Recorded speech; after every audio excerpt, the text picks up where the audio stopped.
Hello and welcome to Things You Didn't Ask For, a show you didn't ask for about things we all wish really weren't happening. And I know you might be asking yourself, is he still really doing this shit? And yes I am. It has been decided by the powers that be, aka my mental health, that episodes will be every other Monday. And I know you might be asking yourself, well, today's not Monday.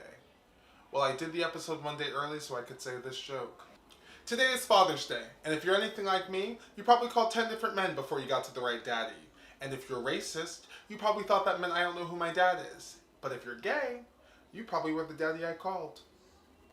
In the midst of a protest, pandemic, and whatever the fuck Nancy Pelosi was wearing, it's hard to remember that this year is an election year. And though we are only 135 days away from the presidential election, 45 has begun rallying, even though experts warn that going to rallies may cause another spike in COVID cases. Trump's first rally was yesterday, though it was originally scheduled for June 19th, a day more commonly known as Juneteenth, something that Donald Trump just found out 72 hours ago. What's crazy is, Trump didn't find out about Juneteenth from Jane Elliott like every other white American. It was actually told to him by one of his black Secret Service members. Which is a crazy oxymoron, because imagine being the only black person whose job is to protect Donald Trump. I mean, you jump in the way of a bullet and his response is, thanks, Buck. So Donald Trump was expecting 1 million people at this rally in Tulsa, but actually about 6,200 people were in attendance because K-pop fans and TikTokers were going onto the Trump rally website and buying up fake tickets and pretending that they were going to go and not going. But here's the craziest thing about that. We can't even blame the TikTokers and the K-popers for why those seats were empty. Because if there were enough people to fill that venue that wanted to be there, they would have been there in the first. Elections aren't sexy unless they're at a BDSM convention. And so many times we focus on the presidential election, but we don't really know what's happening in our local elections. And that's why I spoke to progressive Latinx queer candidate for Williamsburg and Bushwick committee leader, Sammy Olivares. Sammy and I spoke about how black trans women have influenced his activism, what the fuck a committee leader does, and why there are fireworks going off in our neighborhoods every day. Yeah, they started when the curfew started. They started doing fireworks, and we were all like, "Oh yeah, protest the curfew, do fireworks, protest the curfew," and then they just kept going. Mm. So Yeah, like I don't know if it's a protest or if they just have a fuck ton of fireworks they need to get rid of. But they cost a lot, so I have no idea who is. yeah, and you have to go to Jersey to get them. So I don't understand who's going to Jersey every day and getting new fireworks. I don't. Right. So Sammy, do you prefer Sammy or Samuel? That was my first question, but Sammy is fine. Sammy's fine. Preferred pronouns he him. Yes. Okay, perfect. So tell me a little bit about yourself. Tell me about give me the Sammy spiel. Sure. Thank you for the invitation. I do agree that especially in these times are time to listen. As much as speaking up is also to listen. Yeah. And like doing a revision of the energy that we spend in listening which kind of voices. So I am glad that you're doing both, speaking up by having this program, but also listening to others. So particularly in the full spectrum of people of color, that goes beyond many identities, including LGBTQ, Latinx, transgender. So I am Sammy Olivares, but people call me Sammy. I was born and raised in Puerto Rico in a rural town called Yauco. So I don't know if you're on the long story or the short, but I'm half Puerto Rican, half Dominican. I grew up with my mother in the south of Puerto Rico. She was a single mother, unemployed, with disabilities. So all my political education, just so to speak, or empowerment activation came from my life experiences of my family, that we had to rely on food stamps to eat. And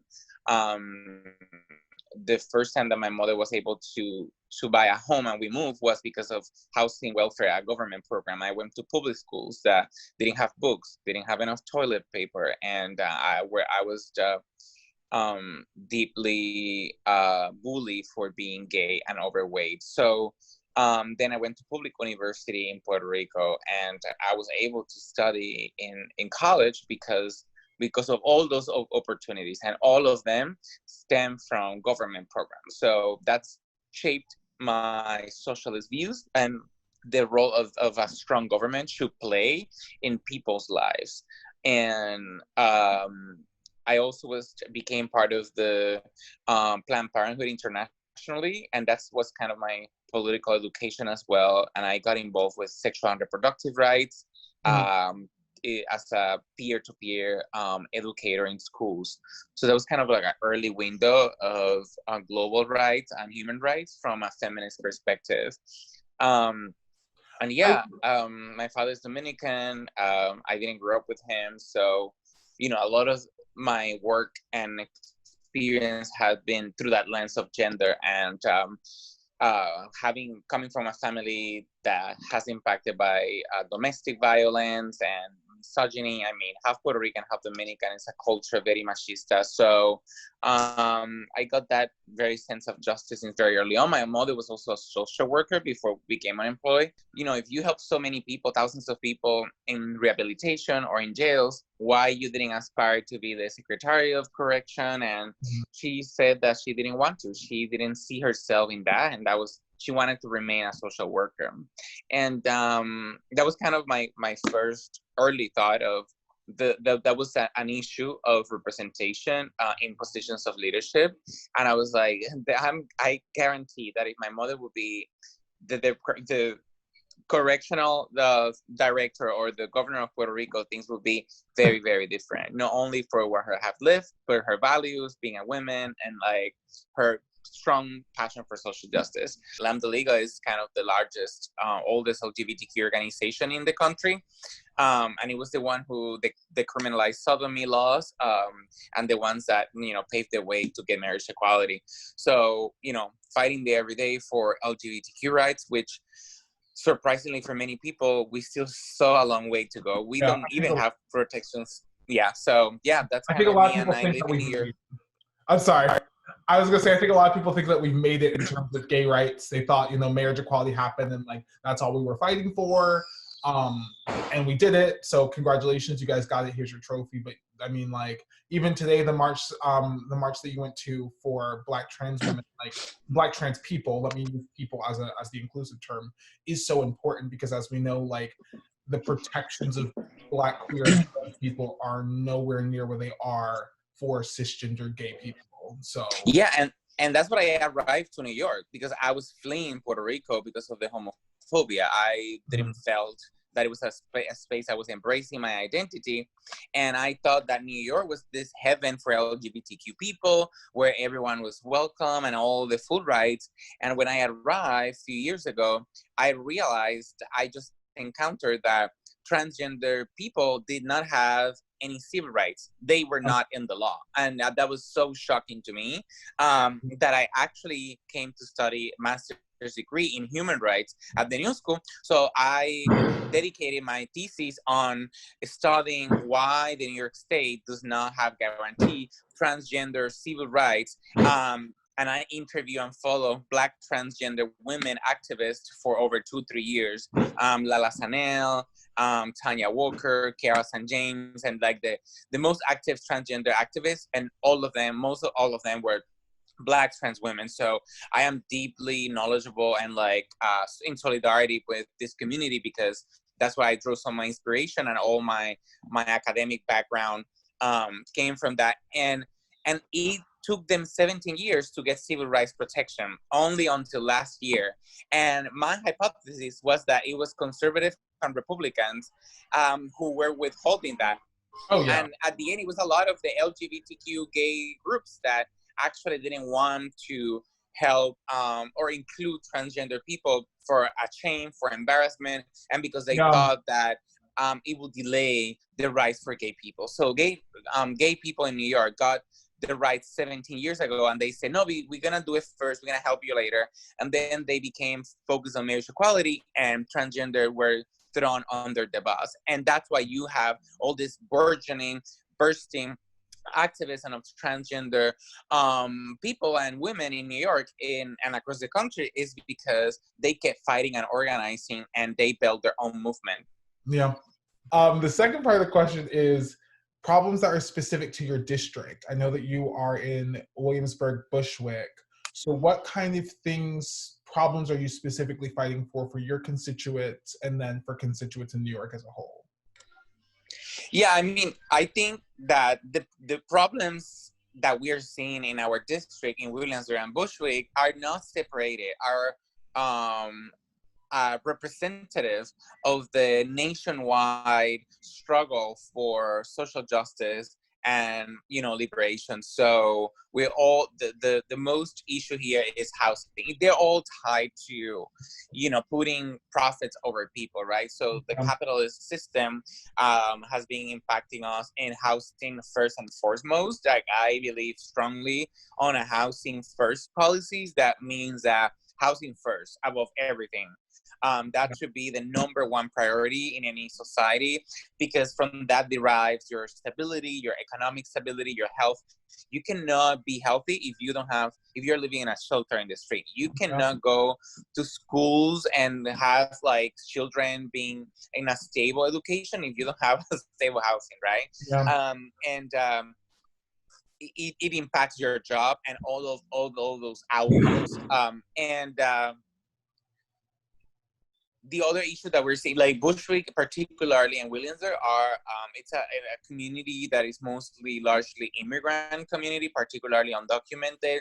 So particularly after COVID-19 hit us on February, since then, this community was struggling already with unemployment, very low, extreme low income, like displacement because the rising rents in Bushwick and Williamsburg. So now I think food insecurity has now added another layer. So that's what I became a part of Bushwick Ayuda Mutua, and we are helping with food distribution and some organizing, because that's one of the main issues right now, is people literally don't have their basic needs met. So as district leader or state committee member, which I am running for, it's not a legislative position, so I cannot legislate. I cannot have a platform that talks about what I'm going to do for housing, what I'm going to do for healthcare, anything like that, because it's a party position. That means that it's a position that is unpaid, it's voluntary, but also that just represents the community in the Democratic Party. However, it is a powerful, position, influential in many ways, in the ways of the Democratic Party really talks about issues, whether it talks or not about issues, right? And how the Brooklyn Democratic Party, which is one of the largest, has not create a platform that speaks about what those Brooklynites really believe in, and that reflects those progressive values. So my platform is about inclusion, diversity. I think that we need to bring more to the Democratic Party, that diverse vision, and energize from the grassroots young people of color, LGBTQ people, women, and truly make it active. So when the elections come, we're truly prepared, and we elect leaders that look like us, but also that think like us, and help us pass legislation that really helps. And also that we bring off voters. Like, we could not have a strong president and federal government if we don't have a strong local government, because it is a party infrastructure, because it is from the groundwork that we actually energize, mobilize voters. And that's why progressive candidates, we keep losing, and it's because these campaigns happen from the top down and not from the bottom down. So we truly need to build a movement from the ground, and that literally block by block. And what a district leader does is literally help run county committee members, which is the base of the Democratic Party. And there are 5,000 seats in the Brooklyn Democratic Party county committee. So there's 2 or 4 people for every block. So the idea is so everyone just get engaged and run for that. But, also use the platform for inclusion, as I mentioned, particularly around LGBTQ issues. There is a gender binary, and this seat is the only political seat in the country, seats that are divided by gender. male and female. Yes. So I'm running for male state committee member. Yes, it's literally in the title. And so That's the most non-binary disgusting people. shit I've ever heard in my life. It is, and like I've been part of the challenge, and we have been recruiting non-binary people, gender non-conforming people who Yeah. really wants to run. And there was a lawsuit that I supported and I helped, and we lost because it was too close to the election. But now that the judge said that the lawsuit should come back for next year, and hopefully, ensure that that everyone, regardless of their gender, non-binary, transgender, and gender non-conforming, can participate on those seats. So let me get this straight. You're so progressive that you are trying to change the very office you're running for right now. Oh yes. So Okay, I'm actually awesome. my platform is to take power out of the seat. Not only is to remove the name and just break down the gender binary, but also another responsibility that district leader does have is to elect judges, or making sure that judges are selected for Circuit Court, Family Court, and Brooklyn Supreme Court. And I want the district leader seats to have less of a say in how judges are selected, because these are people who take decisions of life or death about our Black and brown communities, our LGBTQ people, about everyone. And like, just to have a party position officer who has no idea about, who might not have any idea about the legal system or how the judicial system works, should not be in the business of selecting this. And how they are doing it is by buying them with literally breakfast and lunches and expensive dinners to glue them into influence candidates. And some communities that have more money have been able to push more judges than others. So it's really a failed system, and I think that it should be an independent panel. And there's some people, it's like, oh, but you're like, you don't know about that, like you have to change the constitution, you have to change the rules. And I'm like, yeah, so let's do it. We gotta do it. Let's We have do it, amendments for a reason. exactly. What amendment are we on? Exactly. 28? We fucked up 28 times already. We had to do it all over again. So I think another one Yeah. is fine. I encourage everyone to organize. I'm not saying, follow Black led and trans-led organizations and support them, because I know that people are doing that, and like everyone is super involved in all this movement. But I think that another way to affect change and power is not pushing these elected officials or protesting them, is literally getting into that system of like running yourself, helping other Black trans people run for office, and like, break that mold. Well, thank you so much. This has been absolutely incredible. I love interviewing people because I feel like I'm just picking your brain and getting a free education, really. Yeah, I was a journalist, so I love that. Yeah, you learn so much. Yes. Yeah, I also saw that you went to journalism school. I was like, oh shit, he's gonna like shit on my interviewing. I got really nervous. So thank you so much, Sammy. You were great. Thank you. Thank you so much for taking time to talk to me. Where can we find you online? Yeah, all across the social media, like Sammy Nemir. My Instagram for the campaign is Sammy for Brooklyn, Sammy with one M, SAMY for Brooklyn. My Twitter is Sammy Nemir as well. Yeah, and my website is Sammy, SAMY.NYC. Thank you so much, Sammy. Thank you guys so much for watching this interview. Again, thank you to Sammy. Thank you. It's really a pleasure. I'm sorry that interview ended abruptly. His eyes are very dreamy and I got flustered. Next week, the Things You Didn't Ask For podcast will launch, and there you will be able to hear the full interviews from Nyla, Paris, Sammy, and whoever the hell I tricked to be on the show. If you want to find out more about Sammy, support, or find out about his campaign, you can find him on Instagram at Sammy for Brooklyn or SammyForBrooklyn.com. If you want to find me, you can find me on Instagram at There's No Air in Space or on Twitter at Childish Gumbo. And as always, thank you all so much for watching Things You Didn't Ask For. And remember, I didn't ask for this, neither did you. Have a great night, or afternoon, or morning, or midday. Have a great midday.